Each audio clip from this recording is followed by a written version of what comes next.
BYD Discovery 05. Yağın dəyişməyə gətirmişəm. 5000 ofisi sürülüb. 2000 ev rejimində sürmüşəm. Ev rejimində 3000. İlk yağ dəyişmədir.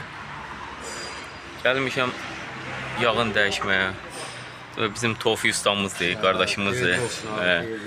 Masazırda yağ dəyişmə işi ilə məşğuldur. Sənətkardır, neçə illər qardaşı. Qardaşın yanında dəyişdirir. Ümumiyyətlə bundan başqa neçə maşınlarım olub, həmişə qardaşın yanına gətirmişəm. Bunu da usta buradan yağı açdı. Bu da köhnə yağdır. Bu da köhnə filtrdir. 0.20 ancaq bunun da yağı 0.20. Bu da 0.20 havalayın. Bu da təzə filtrdir.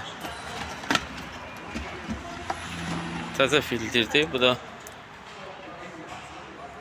6 manata yerindən almışam. Gətirən yerdən almışam 6 manata. Bu da havalayın 80 manat. 4 litr. 4 litrində 80 manat pul vermişəm. 3 litr yarım töküləcək buna. İndi köhnə yağ.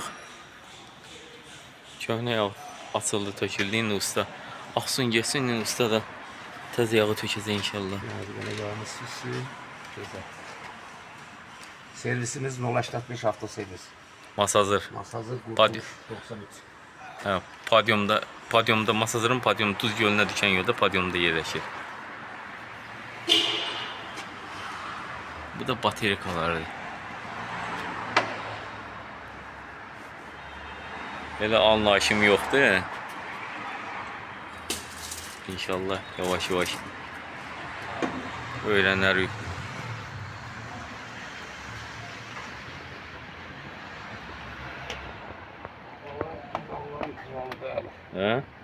Havalan yağların kralı.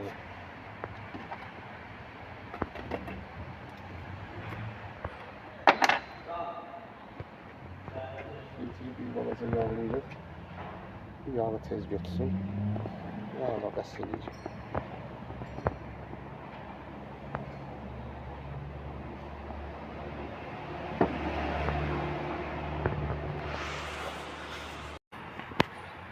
Usta da filtri bağladı.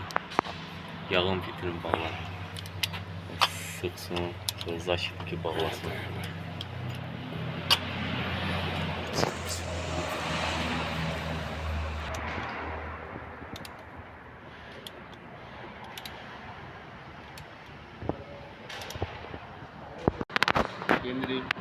Ya zaşitniki də bağladı o. Yağı da indi maşına endirək. Şupuna baxa görək. Nədir? Aleyküm salam. Buyur.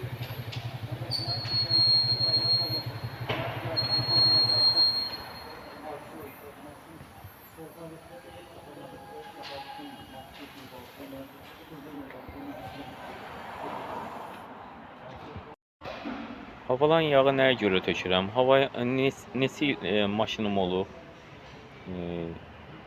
Vita'da 7 il havalayın tökdüm. Rahat 8000 gedirdi. Yəni maşında yağlılıq çox yaxşı olduğuna görə ona görə havalayın. Bir reklama görə havalayını çəkmirəm.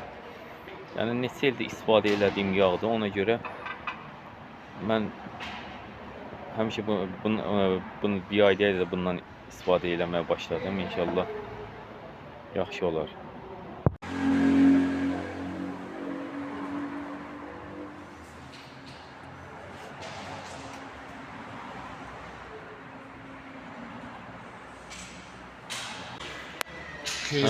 Sağ ol, Allah razı olsun.